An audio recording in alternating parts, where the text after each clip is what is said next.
Hello, everyone. Hi there, folks. This is Amanda. And this is Rita. And you're listening to I Don't Know Her, the podcast where we talk about women and other folks that you've probably never heard of. But you should have. And now you will. Mm-hmm. So we were having an interesting conversation and we were like, pause. We got to do this on the show. So introduce us. Okay, so caution. This is petty as fuck.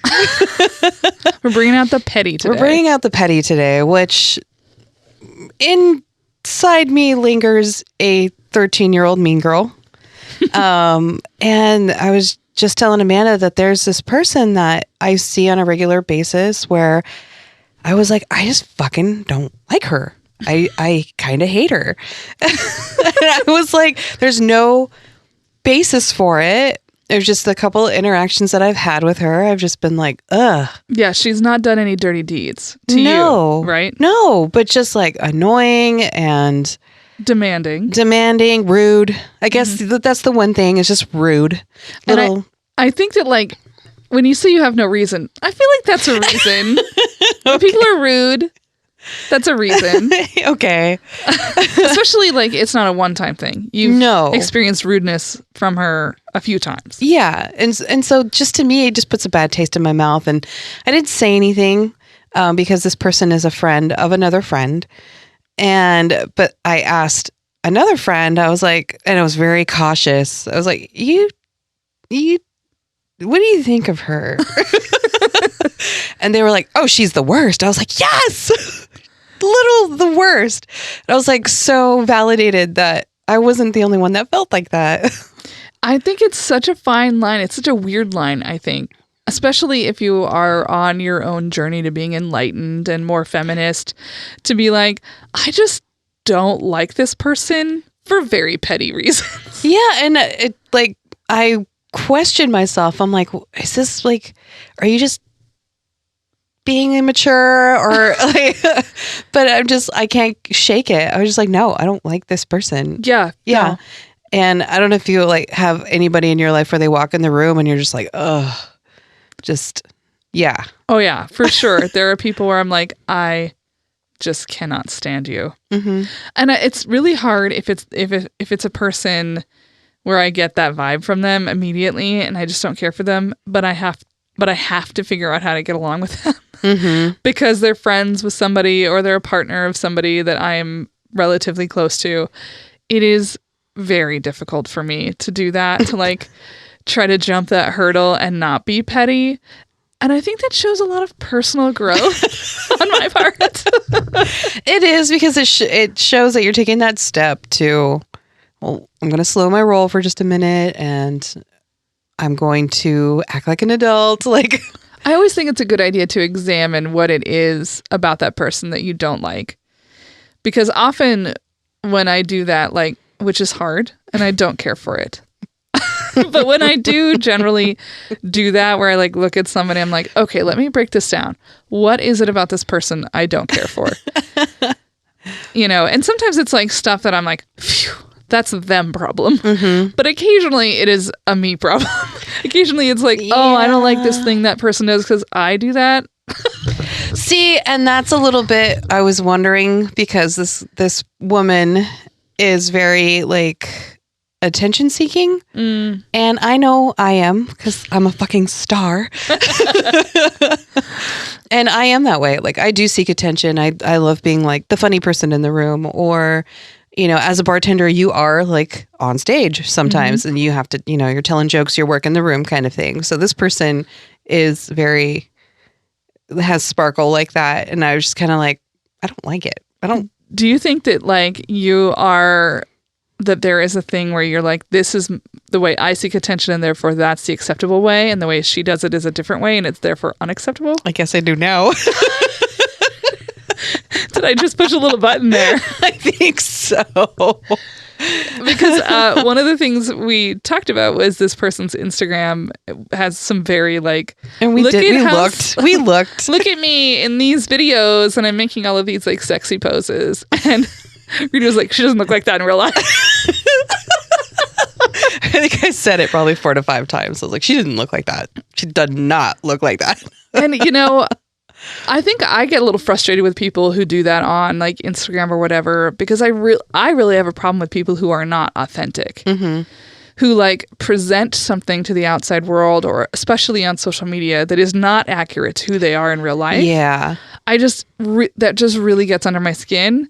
And I've had to really examine, like, what is it about that bothers me? Why don't I like that inauthenticity? And that's the thing, is like, I really feel like she's fake. And just like the rudeness, I think she's trying to like be this, like, oh gosh, I don't even know how to describe it, of just like trying to be rude because it looks cute kind of thing. Oh, yeah. And I'm just like, that's not cute. You're just kind of being a rude person. Yeah. Like, could you stop? Like, you don't, I'm not here to check you out. Well, and it's like peacocking.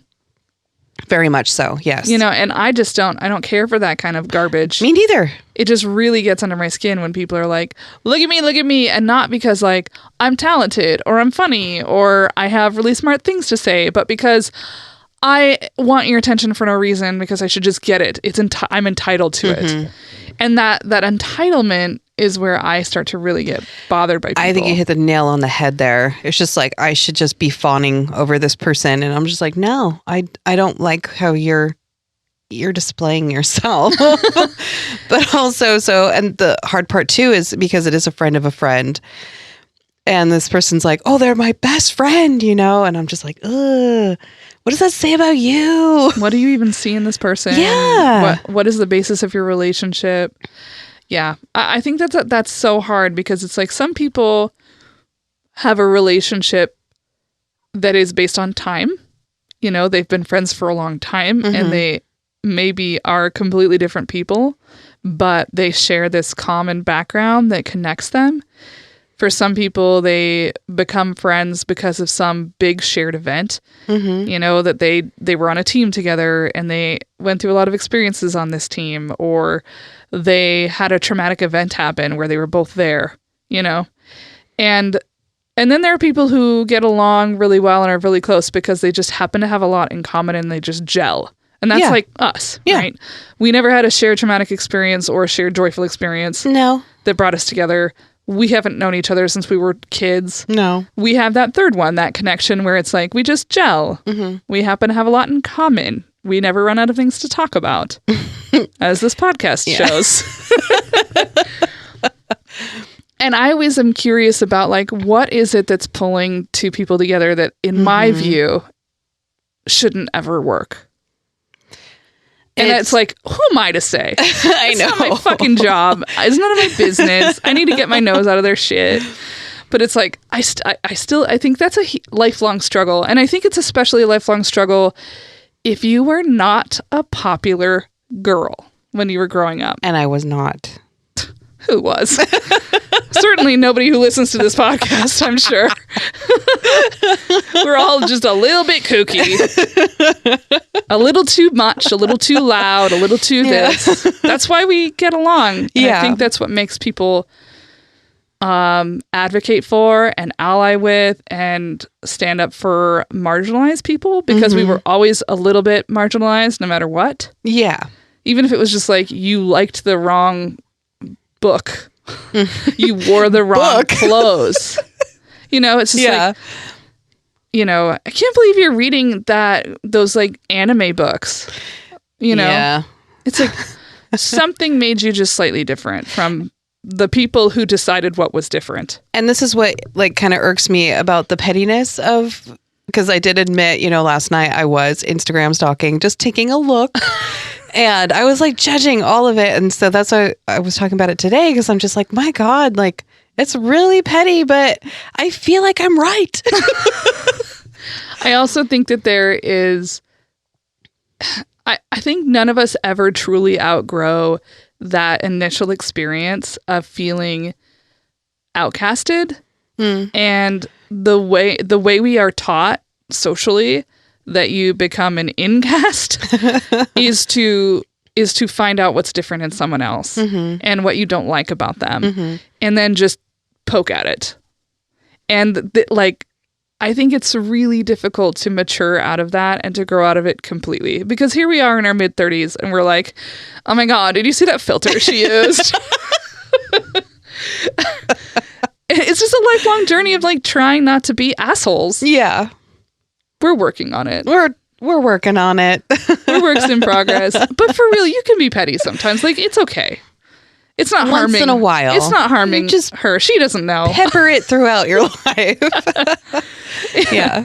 I think as long as it's not like actually harming somebody. Yeah. That's like, and I would not, like when I was a teenager, oh my God. Oh yeah. I did so many mean things. Like so many mean things.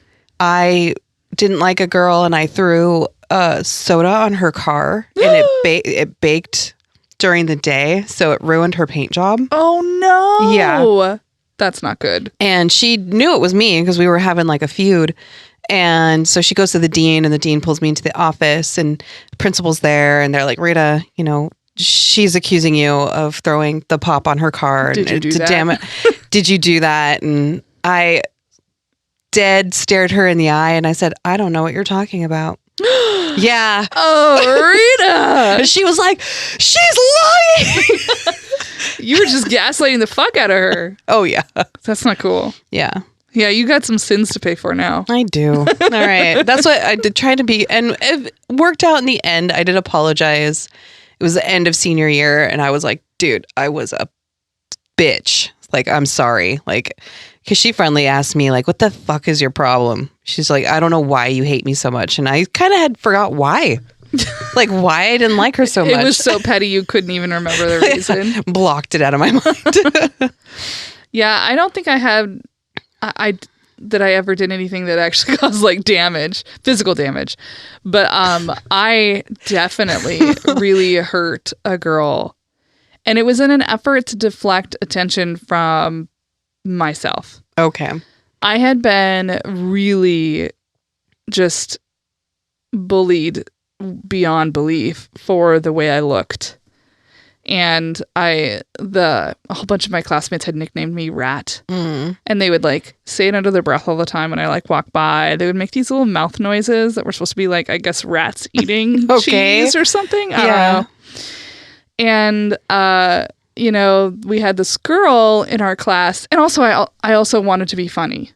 I really wanted to be people, someone who people thought was funny.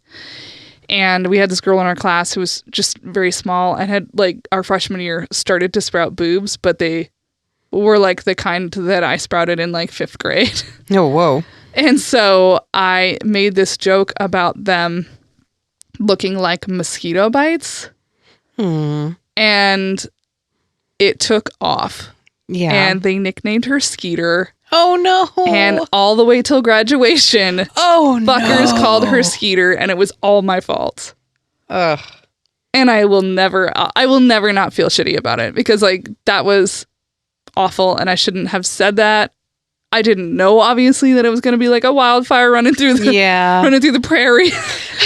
But there we have it. It became her, like, moniker. Ooh, that's a big one. All because of me. Yikes. And at first I was like really proud of it, Well, yeah, because then you're not the one, on the very bottom of the pole. Yeah, I wasn't at the rung on the ladder, the very last one. Yeah, I to this day, I regret it. So classmate, if you're listening to this, know that I've always regretted it and I've always felt really bad about it. And I'm real sorry. I have been for 20 years. 20 years, jeez. Yeah. Yeah. Well, yeah, probably mine too. Yeah. Yikes. What are you going to do? We all grow. We change. I'll leave the Instagram alone. I'll stop looking at it. Stop stalking. Stop looking at this person and judging. Yes, stop that. Well, who do we have today? I have someone I was really excited to talk about. Her name is Vicki Draves. Don't know her. Don't know her? Mm-mm. She was the first American woman to win 2 gold medals in diving and the first Asian American to ever win a gold medal. Ooh. Mm-hmm. I can't dive, by the way. Oh, No. I just like kind of fall in the water. We've never gone swimming together, have we? No. So you don't know that I like have to plug my nose with one hand? I do too. It's fine. I swim sometimes. one-handed. I can like, I do it when I jump in, but I can let go. Nope. Okay. Nope, I can't. Yes. So when I was young, like when I was little, I was really into swimming and I had swimming lessons and everything was great. And then I started getting these chronic ear infections and I had to stay out of the water, obviously. And eventually it was chronic ear infections that also infected into my sinuses. And I had this whole thing that happened. Hence the reason why I was still a little nasally. It was just all screwed up. And I had to have hearing aids. I think I've talked about that before on the podcast that I had hearing aids as a child. But I like basically was almost deaf in one ear as a child. Eventually everything healed and I'm pretty much normal. I do have some hearing loss that stayed around. But whatever happened in the course of that whole like head, ear, nose situation, I like no longer could push air out my nose very well. Oh. So that's why I have to hold my nose. Like even I even tried swimming with like those nose clips. Oh yeah.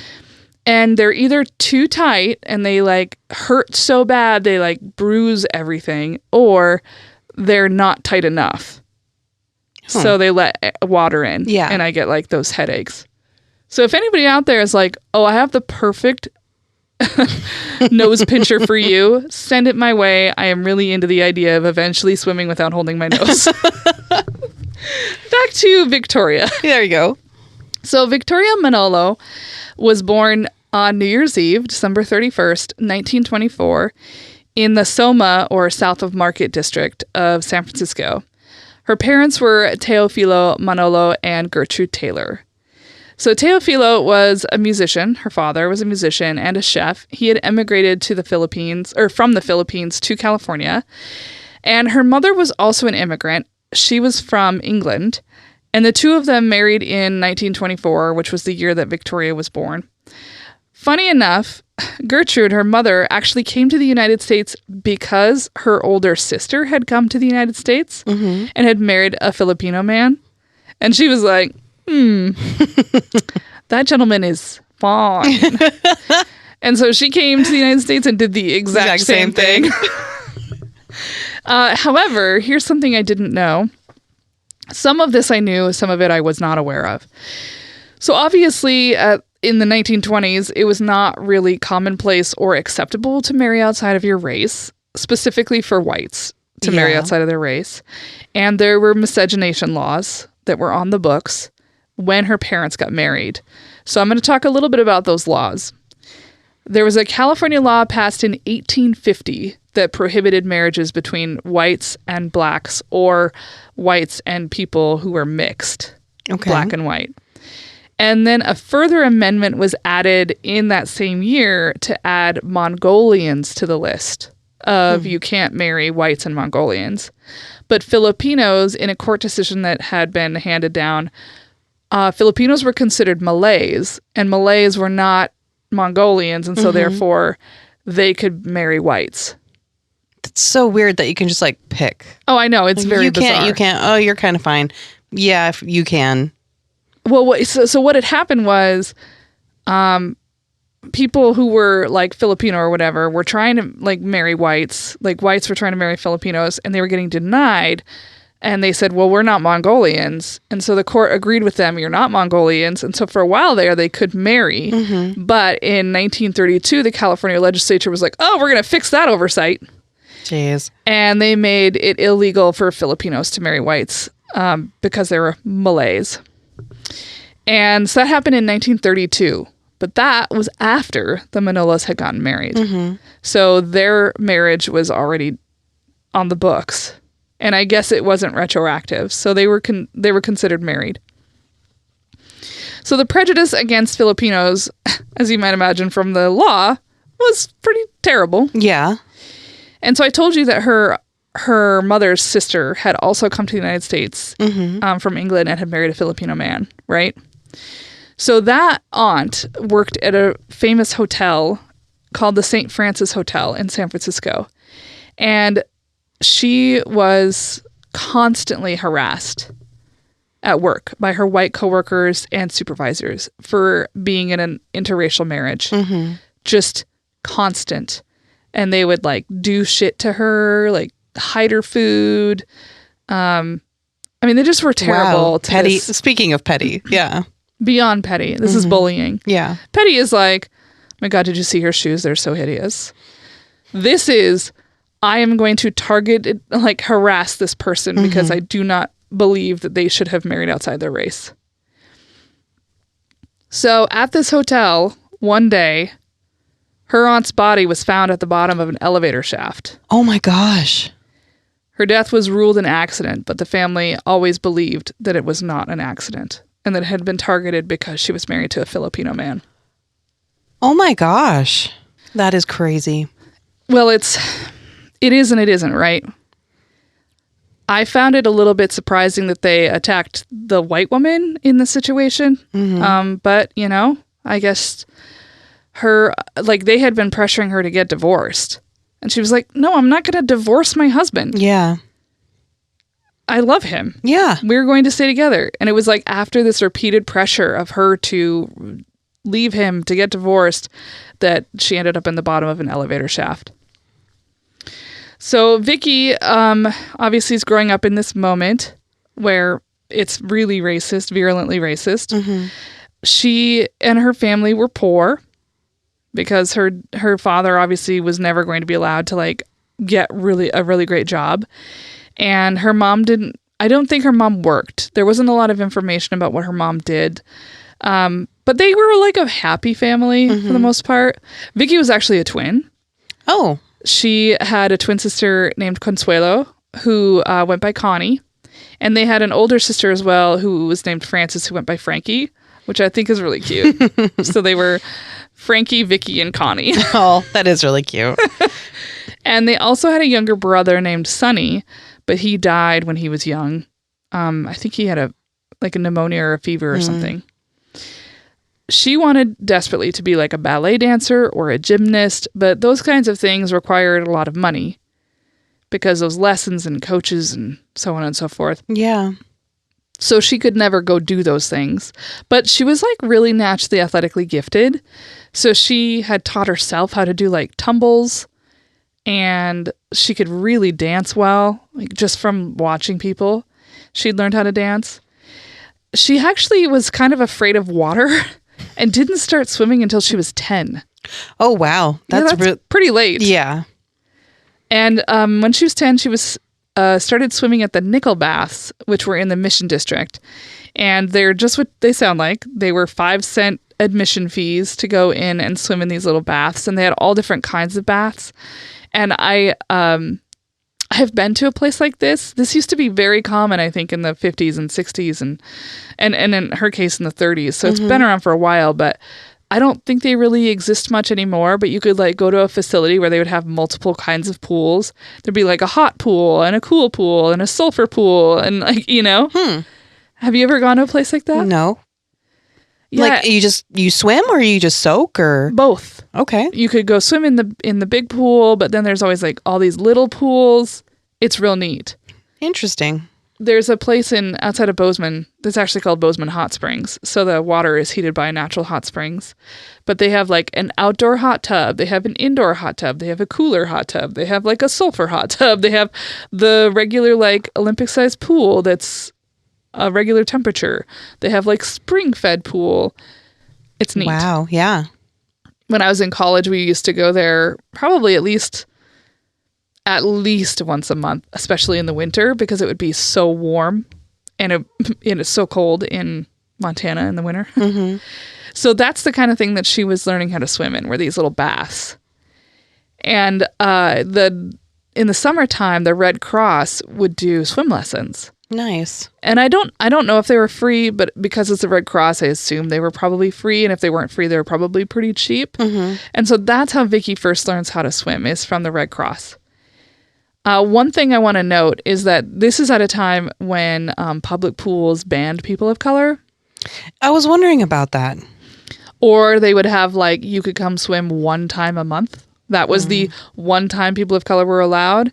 And after they would leave, they would drain the pool and wash it and then fill it back up for the whites. So they would swim sometimes, I believe, the once a month at the Fleischhacker pool, which was a public pool. And it was basically at the edge of the ocean. So you'd be like swimming in this pool next to the ocean. And it was also, I believe, somewhere near Venice, or it was in Venice. It didn't really say, or whatever the equivalent was in San Francisco, because they had like a Muscle Beach. Oh, okay. And you remember like Pudgy Stockton? Yeah. Our bodybuilder, and how she was like doing tricks and stuff and people would come watch them? Yeah. So that's what she started doing. She was like, she would go to this pool and then watch these people who were next to the ocean doing these crazy like a fun little way things. to pass time. Oh yeah, lots of people did. Remember we watched that video of everybody coming and watching? Yeah. So she one day was like, I think I could do one of those tricks. So she tried out one of these tricks and did it really well. And there was a boy watching, and his name was Jack Lavery.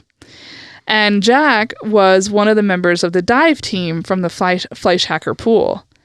And he was like, hey, have you ever thought about diving? And she was like, oh my God, you're so cute. I haven't, but I guess I should because you told me to. Oh my gosh. And for real, she was like, I'm going to try diving because this cute boy says I should. Okay. And she, it's a good way to spend time with him, right? He's diving. She can start diving. I've definitely done some activities that I didn't give a fuck about, but I was like, he's doing it. I want to get close to him. Yeah, that's the reason why I tried to skateboard for a while. Let's just say it didn't turn out well for me. So she took to the sport immediately. Innately talented. She had been teaching herself how to do tumbles and things like that so she could incorporate that into her dives. And so she was 17 when she started diving. So Jack was like, you're good enough. I think you should actually join a team. You should get a coach. And so he introduced her to his coach, who was named Phil Patterson. So Phil Patterson coached at the Fairmont Hotel Swimming and Diving Club. So this is like an exclusive hoity-toity club. He saw talent in Vicki. He saw her dive, and he was like, all right, I do want to coach you. But he was also racist. So he told her that he couldn't take her on as a member of his Fairmont Swimming and Diving Club team. So instead, he created a special club called the Patterson School for Swimming and Diving, and she was the only member. And for a while, when her biographies were being sort of written, that sort of like was meant to make him sound good. But in 2001, I watched an interview with her, and she was like, hell no. It's because he was racist, and he didn't want me, he wanted me separate from the whites. So he coached me separately. I couldn't be on the team with anybody else. So I think that's an important distinction to make, because it might make him sound good that he created a special club for her, but I don't think so. Yeah. He also told her that she wouldn't be allowed to compete under her name, Manalo. Okay. So it was too Filipino. Okay. Yeah. So what did she have to do? Rita, what was your maiden name? My maiden name was Villanueva. Yeah. That's what I thought. I was like, Villanueva. That's a very, very obviously sounding Mexican sounding name, or at least Spanish speaking sounding name. So, like, I don't know if another person in your family had a different name, but like that would be the equivalent, is if they were like, you cannot be an engineer unless you change your name to Smith. So basically they told her that she needed to take her mother's maiden name, which was Taylor. Okay. And that's how that she would be able to compete. But she couldn't compete under her dad's name. Jeez. And Vicki and her mom were like, I don't know how we feel about this. Yeah. Like, Vicki felt really weird about it. Gertrude felt really weird about it. But Gertrude finally gave her permission. Like, I guess you can use my maiden name. Since this guy's telling us that that's the only way you're going to be able to compete. And my guess is the conversation was like, you're really super talented. I think you could go places, but you can't if your name is Manalo. Jeez. That's a really difficult choice. And I wish I knew what her father thought about that, but she said they never asked him. And I imagine he just didn't want to tell her how he felt about it. So she never found out like if he was okay or upset. I imagine he would be a little upset. I don't know how you wouldn't be. Yeah. So Patterson was not only kind of racist, he was also, it seems like, not very good at his job. So his first lesson for Vicki for teaching her how to dive was to just watch what other people were doing and emulate it. So she would just have to watch other people? Yeah, and then go do what that person did. Okay. That's it. That was his lesson. So if somebody said, you want to ride a motorcycle, just watch this person, then get on the bike. Exactly. Okay, no. That's not how you learn. No.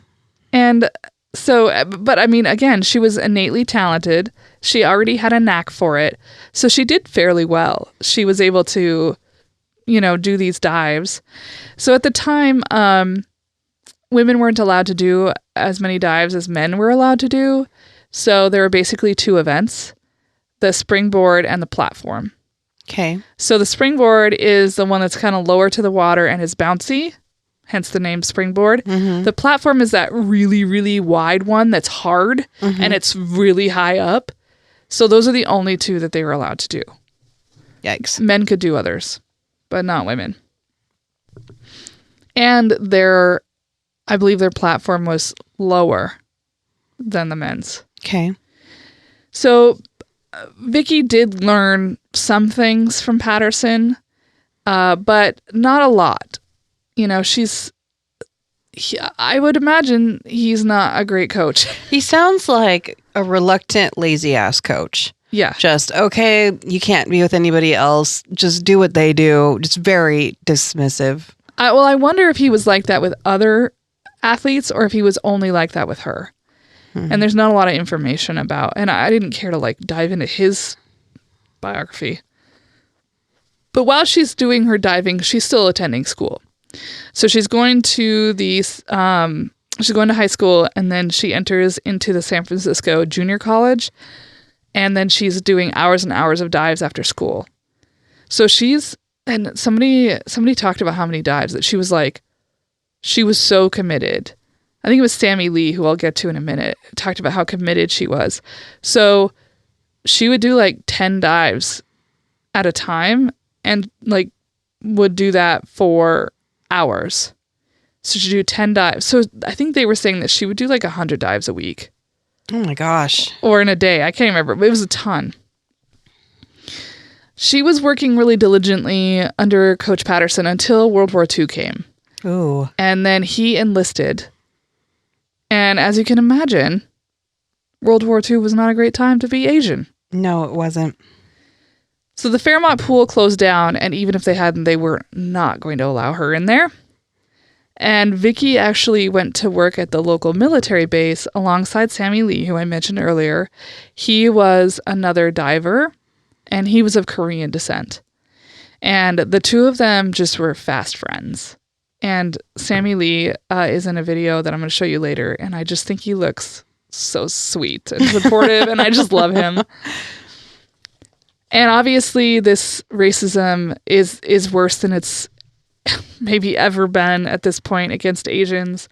So she was barred from entering most pools in general, even public pools. Her family said that when she was allowed to train at a pool, they would drain it after she trained. Jeez. So because of these obstacles, she actually took about a year off from training altogether and joined a different program after that year, headed by a man named Charlie Sava. But he was really just a swimming coach. He didn't do a lot of diving. And he was like, I don't really know how to coach this diving program. I have a person in mind for you. Why don't you try out this guy? And so he sent her to Jimmy Hughes. And she worked for about a year under Hughes, but in that year she improved pretty greatly.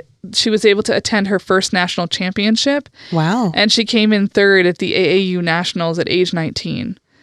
And the two people that were ahead of her was a woman named Helen Rose and a woman named Zoe Ann Olson. So I want you to hold that name, that second one.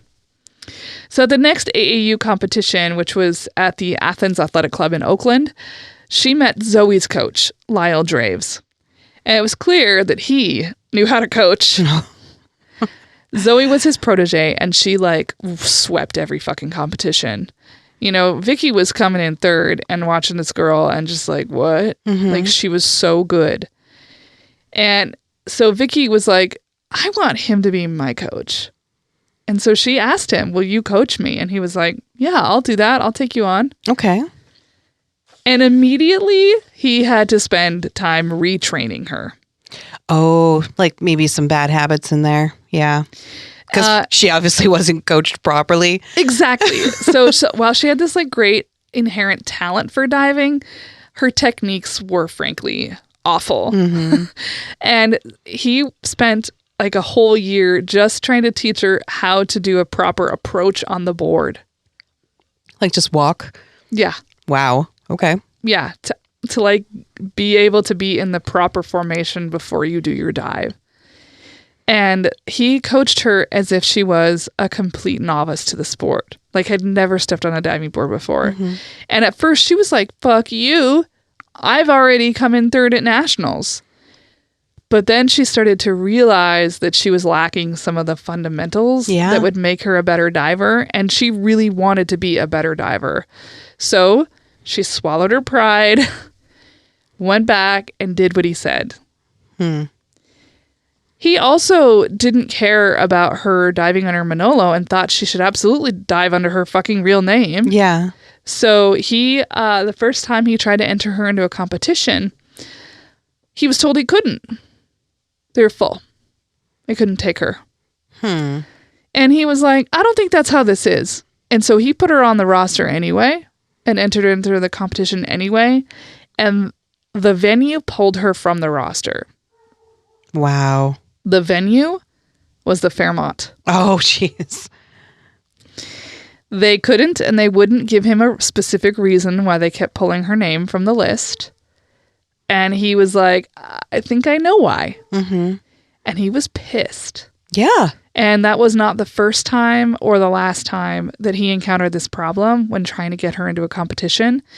And he was so enraged by the attitude of the San Francisco diving facilities and competitions that he packed up his program and he moved it to LA.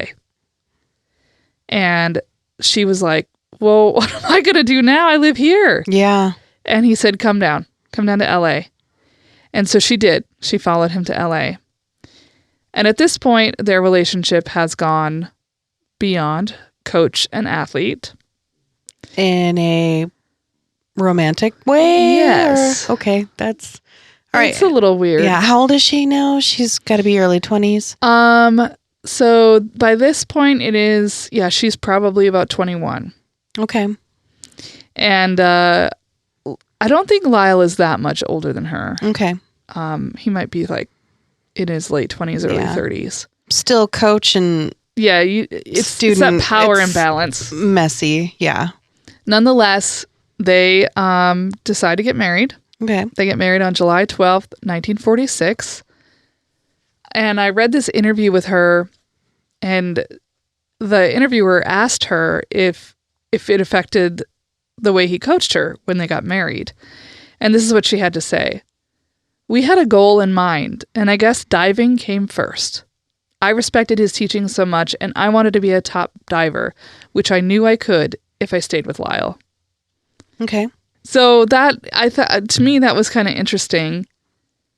I think they must have separated in their own minds their diving relationship from their romantic relationship. Oof, that's difficult, but yeah, I don't even know how you do that. To. I couldn't have Nick coach me, my husband. No. I'd fucking kill him. He'd kill me, probably. Well, and I wonder if it's because when she started under him, I think she was 19. And so there was no questioning of that authority that he had. Mm-hmm. I don't know. It's a little bit squicky there for me. You know, they stayed married their whole lives. So they obviously made it work. Had some really great, deep, true, genuine connection there. But it doesn't mean that I don't find it a little bit strange to have happened in the first place. Mm-hmm. So staying with him as a coach proved to be very advantageous for her. She went on to win the 1946, 47, and 48 U.S. National Diving Championships in platform diving. And she also placed high in the springboard diving events, often just behind Zoe Ann Olsen. It's a little rivalry right there, just kind of like always happening. That would get under my skin. Oh, I know. I was like, God, I would probably hate that girl. So by 1948, she had won 5 U.S. diving championships and was ready for the Olympic trials, which were held in Detroit, Michigan. At the trials, she came in second on the springboard behind Zoe. Yep. And won the platform, securing her a spot on the 1948 U.S. Olympic team. Nice. The 1948 Olympics were in London, England. So it's the first time for her to ever leave the country. Yeah. She'd never left the U.S. And it was the first Olympic Games since the Berlin Games in 1936. Wow. Because all of the other games in between had been canceled because of the war. So everyone was really keyed up to watch some sports happen. Yeah. And it had been a 12-year hiatus. So people were really stoked about these Olympics. 12 years. Yeesh. Yeah, that was the last time there had been an Olympics. So the diving competition actually went over a series of days. Like one event would take like 2 or 3 days to complete because every diver would go multiple times and they would, I don't know if they averaged their scores. I was trying to really figure that out, but I think that's what they must have done. Or maybe it was the last dive that secured it. I'm not really sure, but they were assigned points per dive. Okay. So Vicki, on the first 4 springboard dives, she had done really well. And then that was the end of the day. Their 4 springboard dives were done. So she returned to the dorms where they were all staying and was fucking on cloud 9, right? And Zoe Ann Olsen. Zoe is like, remember, this is just day 1. Like to take a look at her Instagram. Yeah, exactly. We'll see who wins tomorrow. Oh. Yeah. Challenge thrown. I know. She was, I mean, it felt a little bit spicy. Yeah, it was a little bit pokey right there. So it was an extremely close competition between the two of them. And again, this is Zoe's event. This is the one that she came in the favorite for. She won the national championships for. So they were very close coming up to the very last dive. And Zoe Ann was ahead on her 7th dive. And then it was Vicki's turn. And then Vicki nailed her last dive. Nice. And it secured her the top spot. And for the very first time ever, an Asian American, and specifically a Filipino American, won a gold medal at the Olympics. Incidentally, her friend Sammy Lee was also at the Olympics diving for the men's team. And 2 days later, he won a gold medal. Oh, that's so awesome. So he became the first Asian American man to win a gold medal. But problematic. What? A couple of years ago, he was listed as the first Asian American to win a gold medal. Okay. Which had like erased Vicki Draves. Because she technically was the first 2 days before him. Yeah. And so they like just ignored her. And he just became the first. And so the record had to be corrected. Like a lot of people thought it was Sammy Lee. Not his fault, right? He didn't do anything wrong. Yeah. It's just even when we're talking about something like this that is on the books, we can still erase a woman's accomplishments in favor of a man's. And I even read some articles that were like, Sammy Lee and Vicki Draves were the first Asian Americans. And I was like, true, but she was the first. Like, give her some goddamn credit. Yeah. I know it's only 2 days, but it's 2 days. Okay. So Vicki's next event was the one that she was actually favored in. This is the platform. But for whatever reason, she was like fucking nervous as hell. She was like, I'm not going to do well. I'm going to fail. I understand that. Yeah. She had been in her practice dives, not been doing well on the platform. Just had been fucking Her nerves are getting to her. Yeah, I think that's what it was. It's like her nerves are just killing her. And in fact, she was sitting next to Sammy, and in between each of her dives, she was just shaking. And at one point, she turned to him and she was like, I can't do this. I can't do this. I can't do this. I want to quit. I'm not going to do this. I'm not going to finish this. And he looked at her and he was like, you came all of this way and you are going to give up now? Get up there and do what you're supposed to do. Yeah. I had a moment like that once. I was running my second marathon and I was pacing myself with just a watch. That's how I've always trained, was just a watch and that's it. And I was like, my watch was my solid ground, and so I'm like there and I'm like, okay, I got my tablets, I've got this, I got my gels, take a look at my shoes, make sure laces are in, okay, all this stuff. And I went to look at what time it was and I didn't put my watch on. No. And I was like, suddenly that like blanket of safety is gone. Everything went down and I was like, I can't do this without the watch. And I was like, yes, you can. Like, just don't go there. So this pep talk from Sammy is apparently exactly what she needed. So she did really well on her first 2 dives. Her next 2 dives were not very good. And I think that's when she started to really have those nerves. Yeah. And then he was like, get up there and get this shit done. And so on that 5th dive, she did a flawless swan dive. Ooh. And she basically perfected the technique of the swan dive that we see today. She got up there and she said that this is what she was saying to herself. I tell you, it was like somebody else did the dive for me. I sort of sailed through it and I knew I hit it when I was underwater. So before her head even came out of the water, the audience was on their feet roaring.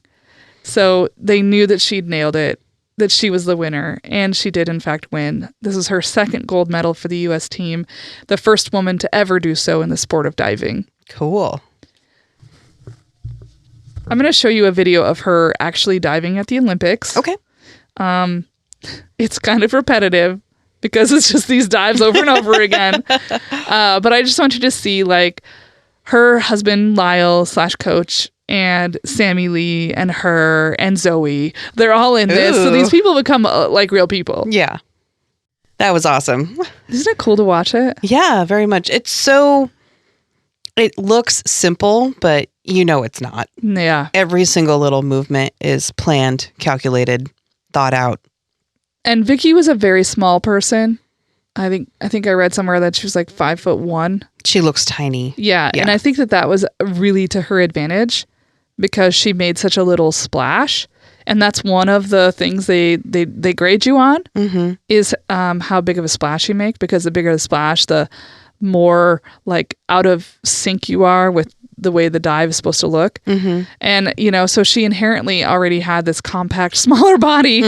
Like I made a comment about one of the divers has like really massive thighs, not in a bad way, but like you just tell they are strong. And I'm like, that's going to make a bigger splash. Yeah. Well, that muscle hitting the water. Yeah, definitely. So after the Olympics, Vicki immediately went professional. She also was chosen by Life magazine for a big photo spread, which gained her a lot of fans and fame. They named her the top. They picked out 2 athletes from the U.S. Olympic team, and that was who they said were the top 2 athletes of the team. Oh, wow. And she was one of them. And she actually immediately went and performed in this like exhibition show that meant that she missed the Olympic parade. Oh. So Sammy Lee was like, oh, I got all your stuff for you. I picked up your medals. She also traveled did some traveling shows that went around and even did some stuff with Jesse Owens and Flash Gordon. So just really cool stuff. Yeah. The only thing I've ever been to like that was way back in the day. This is going to age me a little. When ye olden times. I watched the U.S. figure skating team do their little tour because I was like really into Nancy Kerrigan at the time. So I got to see Nancy Kerrigan and Christy Yamaguchi skate. Which was really a big deal to me. So that's the kind of thing I think that she was doing, except with diving. Yeah. So she and Lyle were also invited by the government of the Philippines to come to the Philippines. Oh, that's really cool. Vicki had never been to the Philippines, so she was real stoked about it. And it was like an incredible life experience. They were there for almost a full month, for 29 days. And during that time, they were invited to stay at the palace. And they also went and visited some of her father's relatives whom she'd never met before. And so she could see where her father grew up. By this point, by the way, her father died. Her father died when she was a teenager. Okay. So it was really important and special to her to be able to go and visit where he had come from and her family that she'd never met. She also was asked to do a performance at the Rizal Stadium, which is a huge stadium in the Philippines, and other venues. And she also was invited to perform for the president, Elpidio Quirino. So she did that. And she went on to do a lot more like diving and stuff in these shows until the 1950s. And that's when she decided to retire from diving to become a mother. Okay. So her and Lyle had 4 sons. Woof. David, Jeffrey, Dale, and Kim. All of whom then went on to become divers. And the couple ran a swimming and diving program at Indian Springs in Montrose and later moved that to Encino, California. And that's what they did for a long time. They ran this diving and swimming program. And she ended up being a mentor to a lot of women who went on to become Olympians. In 1969, Vicki Manalo Draves was inducted into the International Swimming Hall of Fame in Fort Lauderdale, Florida. So that happened when she was still alive and still like in her prime. It's 1969. So she had grown up obviously in the San Francisco Bay Area. And in 1979, the San Francisco Chamber of Commerce created a Bay Area Sports Hall of Fame. So she would be like an ideal candidate for this bash off, right? Yeah. Because she's from there. She's the first American woman to win 2 gold medals in diving. She's the first Asian American to ever win a gold medal. Filipinos and Asians in general were like really big cultural community in San Francisco. So like it makes sense, right? Like you should induct her as one of your first inductees. Makes sense. They didn't. Her name has been on the list every single induction, and they have passed her over every single time. What? To this day. Holy shit. Isn't that infuriating? Why? I don't know. I mean, their excuse was, because I watched a little documentary about it, okay, like a little clip about it, and their excuse is that the way that their system and voting works, it just isn't her time yet, and it didn't matter. To me, it just was like, obviously, we've got some racism and sexism happening here. Yeah. And when I looked at the list of everybody, because I went to their website and I was like, well, who the fuck did they induct? Yeah. Almost all of the inductees have been men. And the ones who were not were white women, for the most part. I did not see, because like I would have had to click on every single name to find out who they are. Yeah. But when I was just glancing at it and trying to figure out like who did I know and who did I not know, it was like so few women in general, almost all white men. Jeez. It was just annoying. Yeah. And under whatever, track and field, I think that's what Caitlyn Jenner did. Caitlyn Jenner is on there, but obviously listed as Bruce Jenner. No updated. Mm-hmm. Gross. Yeah. I was like, oh, so that's who you are. Yeah. I get it now. I see what this is about. Yeah. So this oversight to me is pretty awful. It was really irritating, and I'm not the only one. And in fact, there was this group of Filipino American students, leaders, and activists in the Bay Area who were like, fine, if you're not going to honor her, we're going to make it happen. Okay. So they decided that they wanted to find a monument for her. And they found out that her old elementary school that her and her twin sister Connie went to was being torn down. And that would make a great place for a park named in her honor. Oh, nice. So in 2005, the San Francisco Board of Supervisors unanimously adopted a resolution to name a new park after Vicki Manalo Draves at that spot where she went to elementary school. It is a 2-acre park, 1 acre for every gold medal she won. Yay. And to this day, it's got like a little plaque there and says everything about her upbringing and stuff like that.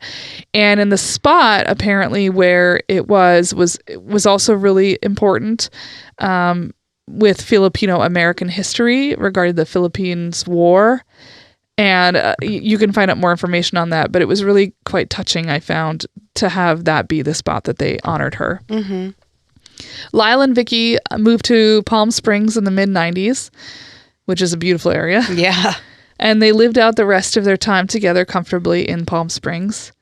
Vicki Manalo Draves died on April 11th, 2010, at age 85 from complications of pancreatic cancer. Oh.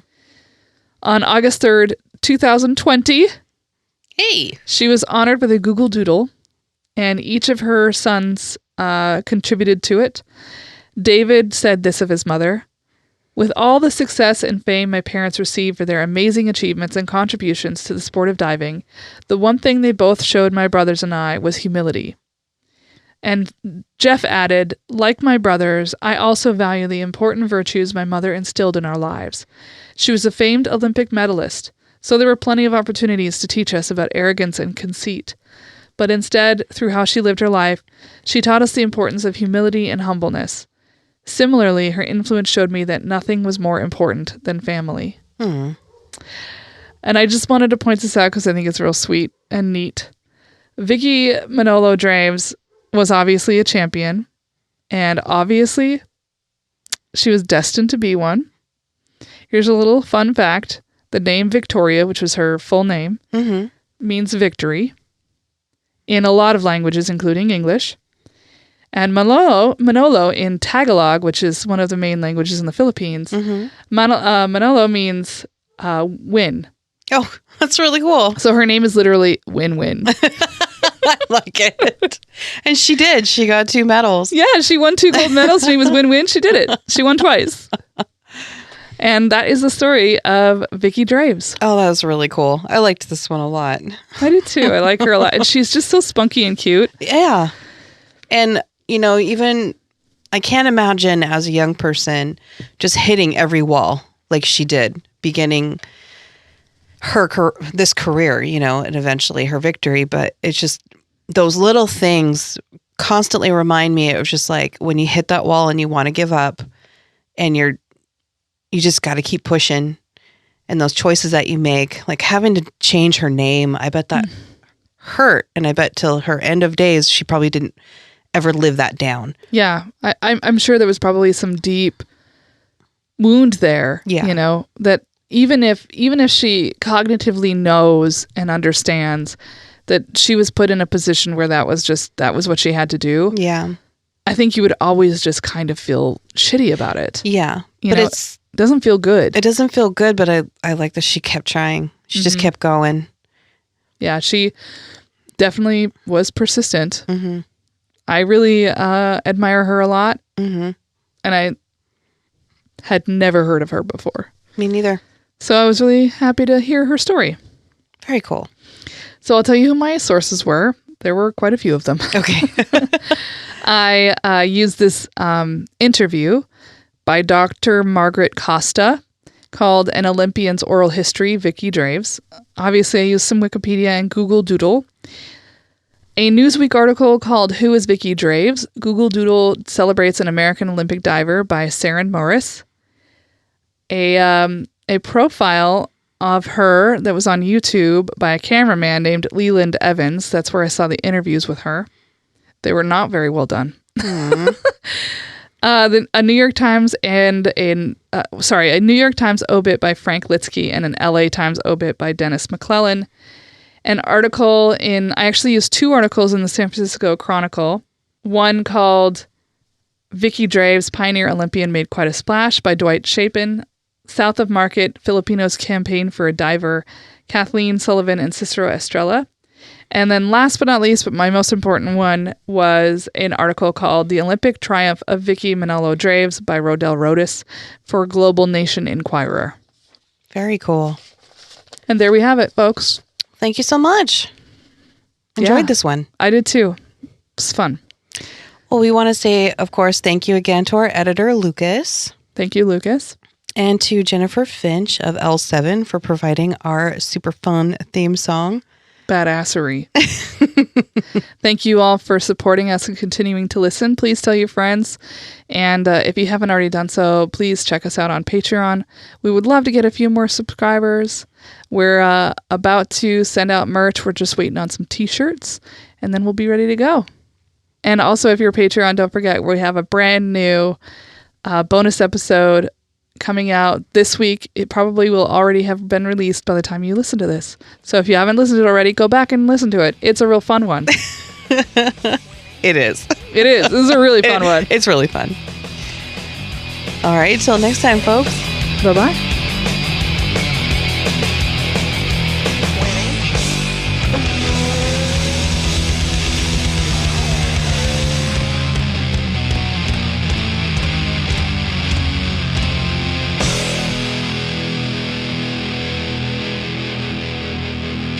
Hey, Lucas, can you cut out that first until next time, folks? Because I fucked it up. I like it when we talk directly to Lucas. Isn't that fun?